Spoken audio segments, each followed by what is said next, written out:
Hey guys, welcome to Tone Bros. My name's Casey. And I'm Colin.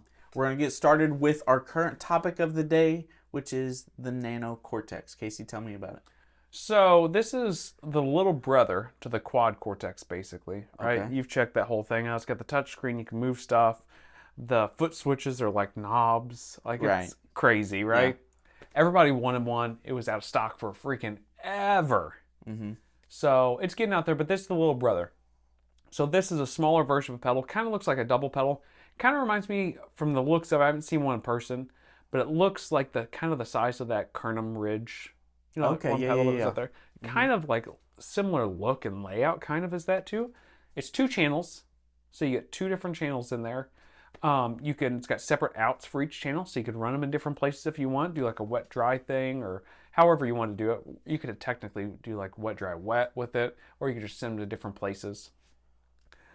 So it's got all that built in there, and there seems to be like a little stink about it that people are not a big fan of this thing. Okay. From what I've seen, it is $549. You can flip between the 2 channels. Obviously, if you've got MIDI, you can do more than 2 channels. But they've just got the 2 channels on here that that you can flip between. I don't know if people are upset that it's not touchscreen and you can't move all these blocks and do all these different things. I don't know if they're mad because it's only 2 channels and you can't flip through a bunch of banks. I don't know what they're so upset about. I thought it was cool, and I thought it was a really good version of it at a pretty good price point compared to the full-fledged model. Right. I'm not interested in the full-fledged model necessarily. So whenever this came out, I was like, oh, that's a cool idea. But whenever you start looking at that kind of price point, you're getting to the price point of a lot of other modelers that seem to be able to do a lot more. So maybe that's what people are upset about. What's your thoughts on this? I don't know much about the Quad Cortex to really kind of give my opinion. I mean, let's be honest, we're not big modeler guys, right? We're not. You're right. We're not big on any of that. Just because if we can play a real amp, we're going to. Yeah, and I think the fact that people are trying to tell you, here we go, soapbox, I'm going to get on this thing. Okay. If they want live music and they want music to be in a place in existence, you have to understand that volume comes with loud music. You have to understand sound has to happen for music to happen. Right. And the fact that they want silent stages, I understand that at a convenience, sometimes it makes sense. Fly rigs, different types of situations like that, I feel like is a completely different subject. Right. You're going down to the local pub or wherever to go play music. If you got a sound guy telling you don't have an amp on stage, like, that's just, I'm sorry, bud. It's not going to work for me. I've got an amp that I'm going to be playing on stage. I want all my band members to have live amps on stage. It's the experience in between all that and the interaction that makes it interesting. You're not playing in some isolated studio. Like, that's a completely different vibe and a completely different thing. And that's kind of what it feels like when you're all playing modelers. Sure. You're all isolated. You've got in-ears in, so it's like you all got headphones on. It's like you're playing the backing tracks or something. Right. It sucks. Yeah. I mean, let's be honest, it sucks. So, to get off that soapbox, we're not fan of modelers. No, we're not. Not to say they don't have their place, because they definitely do. And there's convenience to it. We get that. There's convenience. I understand why people are fans of them. I'm not a fan of the people that say it's what we need to do all the time. But anyway, to get off that and get back to the Nano Cortex, I think it's really cool. If I was a Nano Cortex user, I might have been a little disappointed that there wasn't a little mini touchscreen and I couldn't just move chain blocks along there. I can understand a little bit of their disappointment with it, but also it's a completely different thing. It's almost like a different product. Right. It's like the Kemper put out the small little foot profiler thing. It's kind of like that. That's not the same as the full-fledged Kemper. Right. It's not supposed to be. So, I mean, I think it's a cool idea. I really like it, but yeah, maybe it is a little under-featured. I mean, I think from what I understand, the big thing is not having a touchscreen. Yeah. I think that's the big thing. Yeah, because it's not as convenient as the original. Everyone expected like a real quick, like little touch screen. And, right. Yeah, maybe a couple of their foot switches to be able to go up and down banks or do something. And yeah, I don't know. I kind of feel bad for Quad Cortex because I think if this product would have came out 3 years ago, that it would have been a hit. Right. But now there's other options that are just as small as it, that seem to have more, perks Features, and yeah. benefits. Yeah, features is the word I'm looking for. Thank you. That I think that it's probably getting pushed down the list for a lot of people. Yeah. So I don't know. I think it's cool, but I think it might be a flop. We'll find out. We'll find out. Well, we won't. Other people will. Well, we'll see. We'll see what everybody thinks. But I want to talk about my main topic. Okay. So this is a main topic that kind of hits close to home. All right. And whenever I was writing this down for us, you saw what I was writing down and you thought, what does that mean? Yeah. So I want to talk about, guys, we got to not pretend with our gear. What do you mean? So what I mean is there is a huge part of me that I love this Marshall, but I don't need to pretend like I'm going to be taking this Marshall out every weekend. I don't need to pretend like I need one type of every guitar, because I'm not playing in studio environments all the time. I'm not playing in a stadium. I'm not playing in all these different places. What's the gear that I'm going to be using most, that I really need to be using? Let's get down to the bones of it and get really down to the root of it. What do I need to be playing? I probably don't need to be pretending that I'm going to be using this gear for this thing. I'm going to use it one time every 3 years for that. Yeah. I think we have to step away from trying to think that we need to collect all these items to get through. We talked about before, like almost getting through a checklist of gear. I almost feel like I've got to get through this checklist because then I've got all these things to make these sounds. But am I really going to be using those, or should I be really concentrated on the best gear for what I'm really doing and stop pretending like I'm doing something different? Okay. Does that make sense? I think so. Yeah. What's your thoughts? So what you meaning is, don't be like Pokemon and try to collect them all.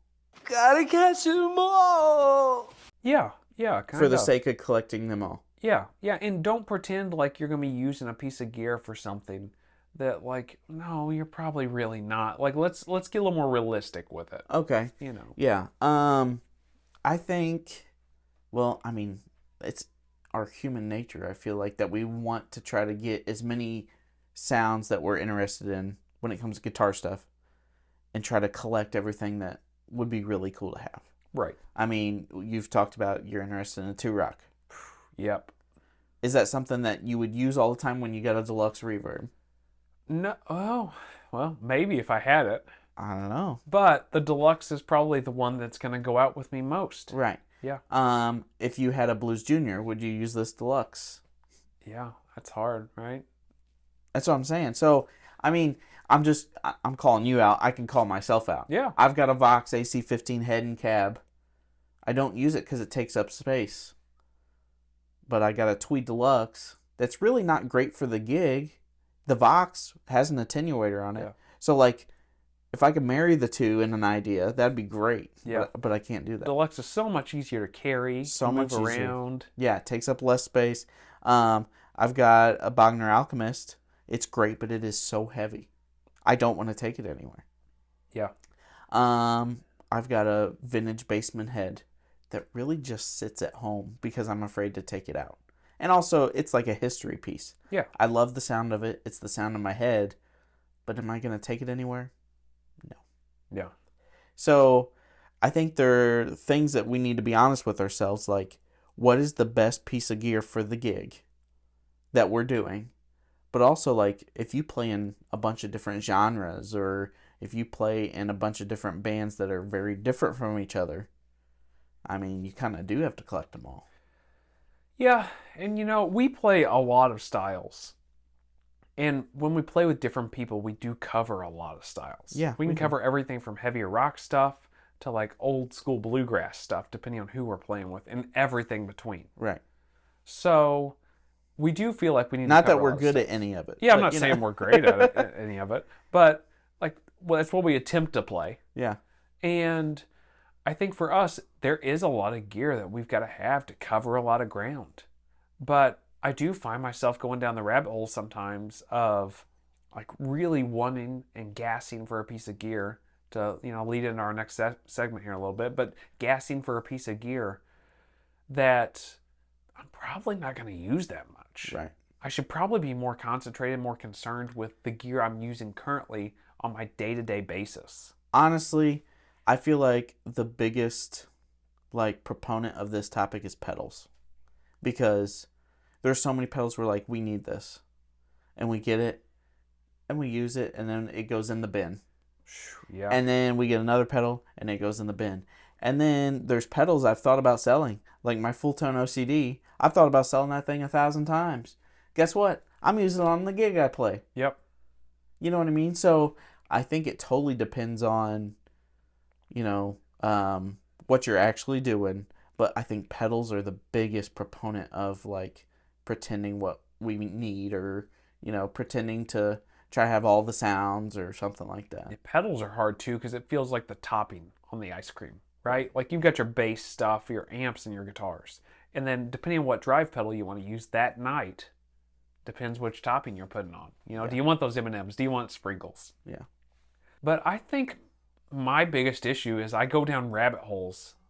I mean, sometimes I kind of lose my mind going down rabbit holes We all do. of like, oh, how great would it be to have that? And I start thinking in my head, I'm like, that's a 100-watt head and 2 412 cabs I'm looking at. Why am I looking at this? This is ridiculous. I'm not going to use that. Right. The other day I was looking at Bogner Ecstasy 101Bs. You don't need that. No, I don't, but I want one. You've got a super lead. Why would you need, 1987X? Yeah, but there's part of me that really wants a Bogner Ecstasy, like the 101B old school style.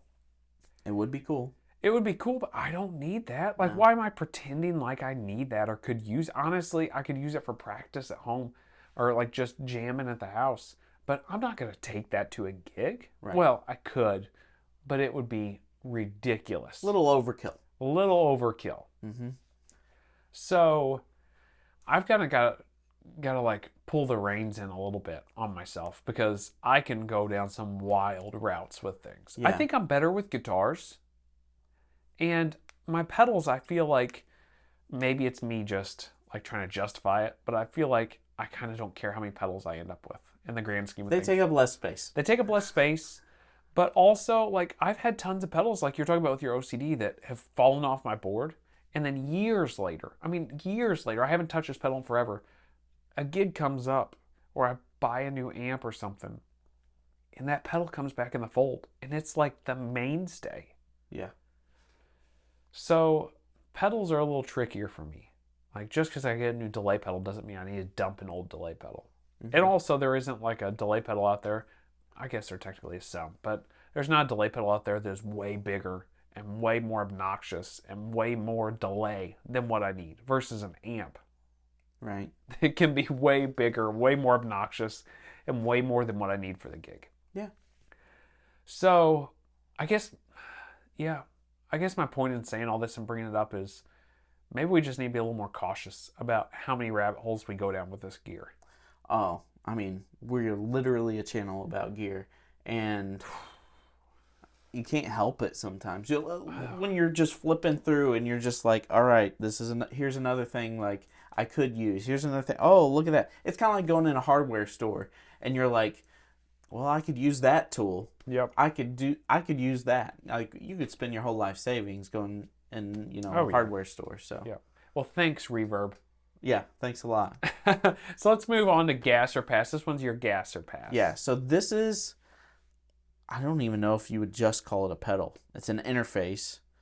But I feel like it might be the most useful tool for any guitar player, and that's the HX Stomp.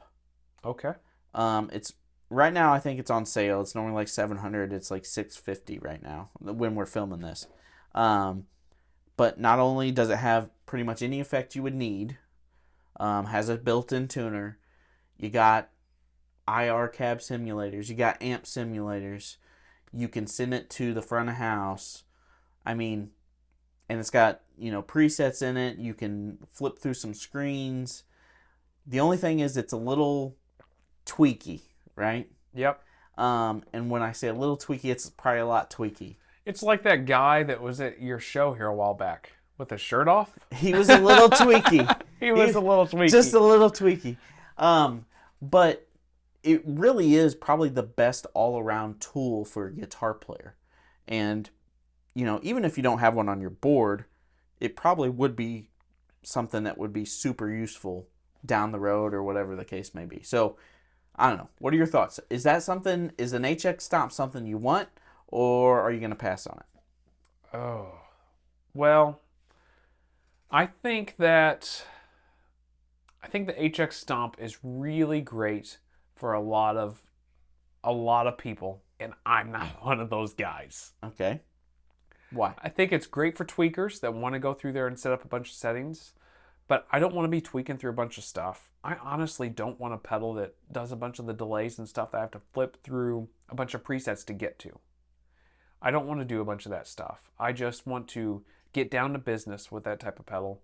It would be a good practice tool, but also I think I would spend half of my time tweaking knobs and not dealing with the practice stuff. Yeah. So for me, it would be hard to get into because there's too many other avenues I would go down road-wise to get the same type of thing that I would want to use it for, because I'd want to use it for a backup, basically. Mm-hmm. But that's kind of where I set with it. I think some people can use it to great effect, but I wouldn't. I don't think I would use it to great effect. I think I'd end up using it as an amp and cab simulator, as a backup, and like oh crap, my board went down. Yeah. What about you? Yeah, I think for a studio musician, I feel like it's almost, you have to have it. The HX Stomp? Yeah.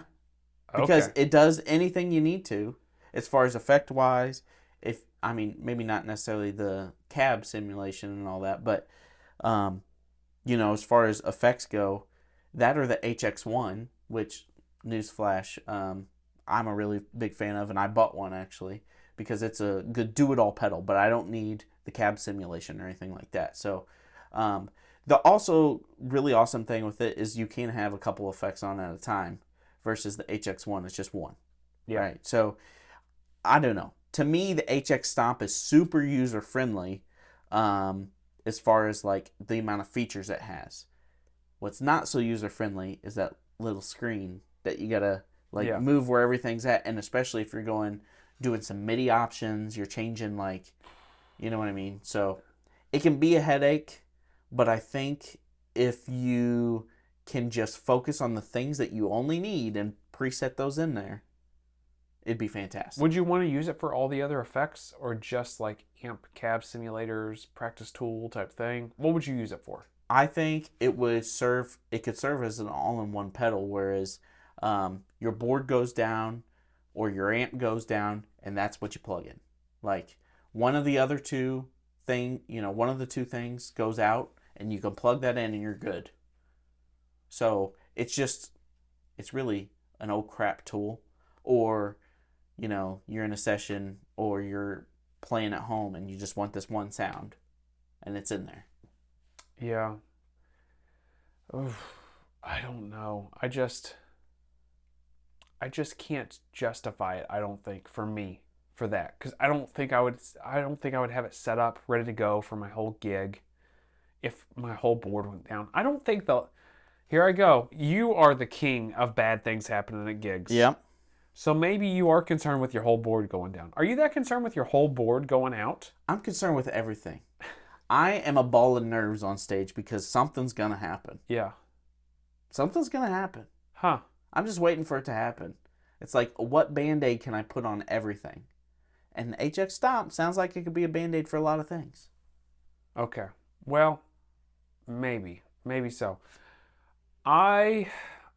It would be a great Band-Aid if it's set up. I just think I would struggle to get it all set up. For this reason, it's a pass for me. Okay. Well, it's gas for me. Yeah, it's a complete pass for me. But I understand why it would be a gas for a lot of people. So we'll move to my gas or pass. My goodness, we went down a rabbit hole there. Yeah, we did. So my gas or pass, I want to talk about the Strymon Cloud Burst. Oh, okay. $279. Inspiration in a box. Inspiration in a box. Everyone seems to love it. Mm-hmm. Do you love it? Do you hate it? Is this something you want? So to me, it needs no introduction. I don't need to go into what it does. You guys know what it does. Yeah. And obviously you're and we're not going to demo it because demos suck.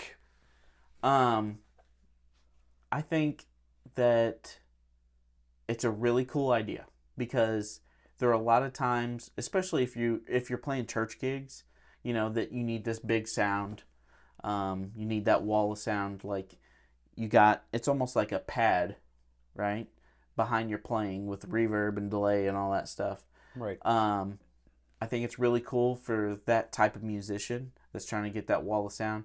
For me and the stuff that I do, I'm not interested because most of it is plugging into just a few drives, a few delays, maybe a modulation or two, and then into the amp.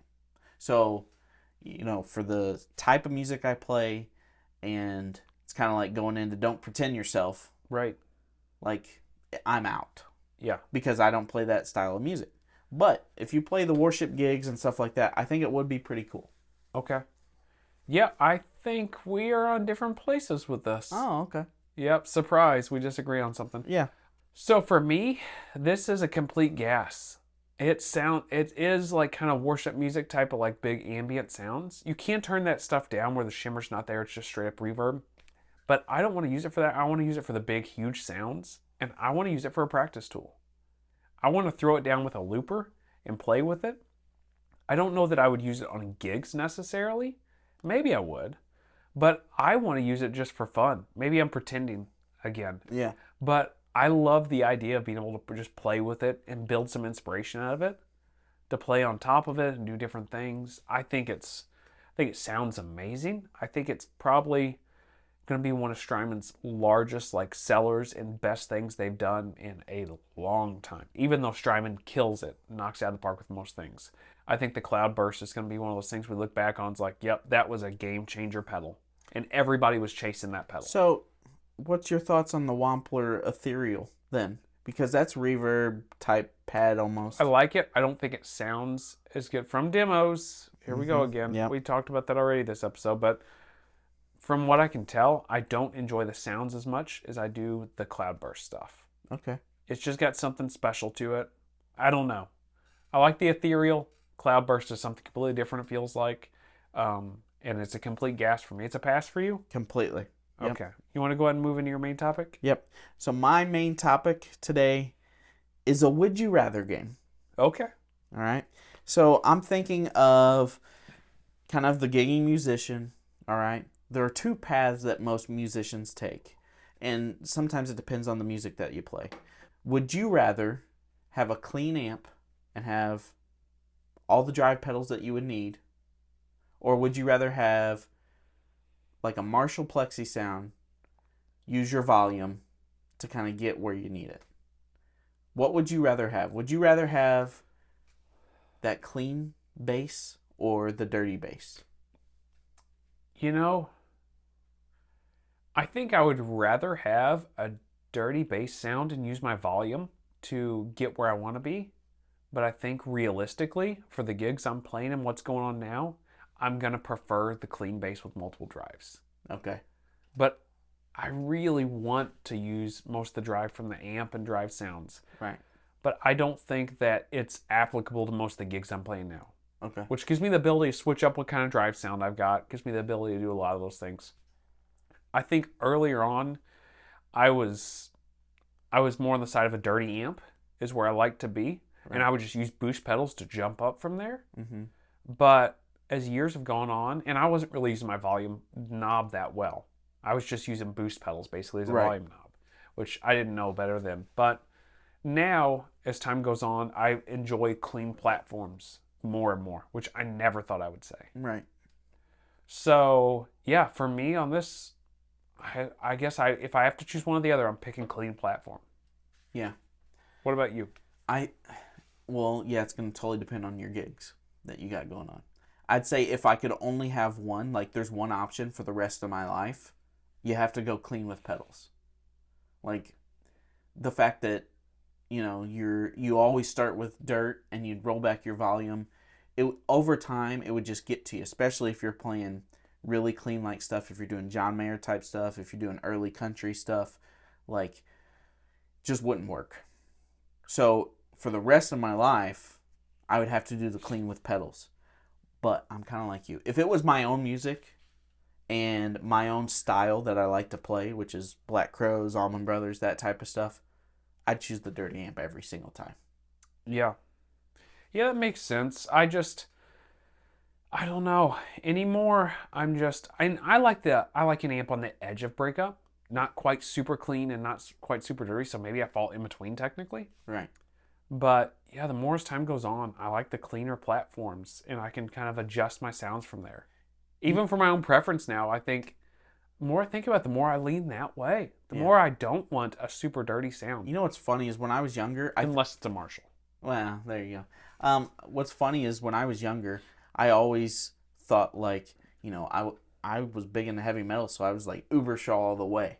Now that's got a clean and dirty channel, or a super dirty channel, and like I thought I could have best of both worlds. But the more I get to know amps and kind of how things work, I think a single channel just does a really good job. Clean amp is the way to go with headroom. Yeah. So I think single channel amp, getting into that discussion is a whole nother discussion for another week. yeah, that's fair. So we'll get into that another time. Okay. So what's you guys' preference? Do you like the clean platforms, or you guys like to work the overdrive amp with your volume knob? Yep. See you guys next week. See ya.